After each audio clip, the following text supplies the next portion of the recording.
ఇక్కడ నేను under construction అనేది ఆన్ చేశాను గైస్. ఇది ఎలా ఆన్ చేశానంటే అండర్ కన్స్ట్రక్షన్ ప్లగ్ఇన్ ఇన్స్టాల్ చేశాను. అది ఎలా అంటే ఇక్కడ ప్లగ్ఇన్స్కి వెళ్ళి యాడ్ న్యూ ప్లగ్ఇన్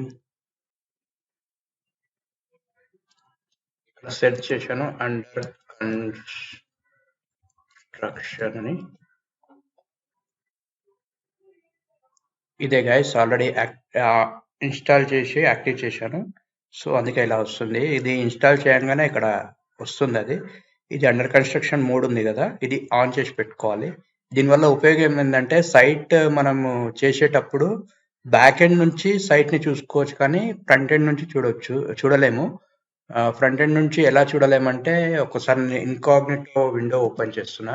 ఇక్కడ చూద్దాం, లైఫ్లైన్ అంబులెన్స్.in అని ambulances.in అని టైప్ చేసి ఎంటర్ చేస్తే ఇగో sorry we are doing some work on this site. So ఇది ఆన్ చేశాను కాబట్టి ఇలా వస్తుంది. దీంట్లో ఆప్షన్స్ ఉంటాయి గైస్ అండర్ కన్స్ట్రక్షన్లో. దీనివల్ల ఇది ఒక ఉపయోగం ఉంది. మీరు మీ క్లయింట్స్కి చేసినా కానీ కూడా వెబ్సైట్ అండర్ కన్స్ట్రక్షన్ ఇన్స్టాల్ చేయాలి. ఓకే, కొద్దిగా డిలే అయినందుకు సైట్ అడుగుతున్నారు క్లయింట్. సో అందుకే నేను అండర్ కన్స్ట్రక్షన్ మోడ్ ఆన్ చేశాను. ఓకే, ఇప్పుడు ఇక్కడ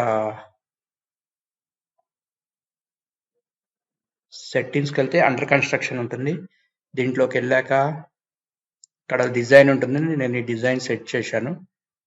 సో ఈ డిజైన్ వస్తుంది. ఇప్పుడు ఈ డిజైన్ సెట్ చేశాను, ఈ డిజైన్ వస్తుంది.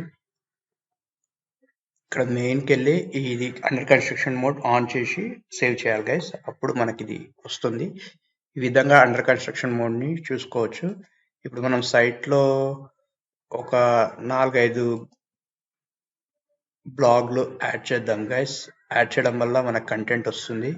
ఇక్కడ మన క్లయింట్ క్లియర్గా ఇచ్చాడు, emergency service, non emergency service, ICU service, out station service, body freezer service అని. ఈ 5టిని ఇక్కడ బ్లాగ్ పోస్ట్లో యాడ్ చేద్దాం. ఓకే.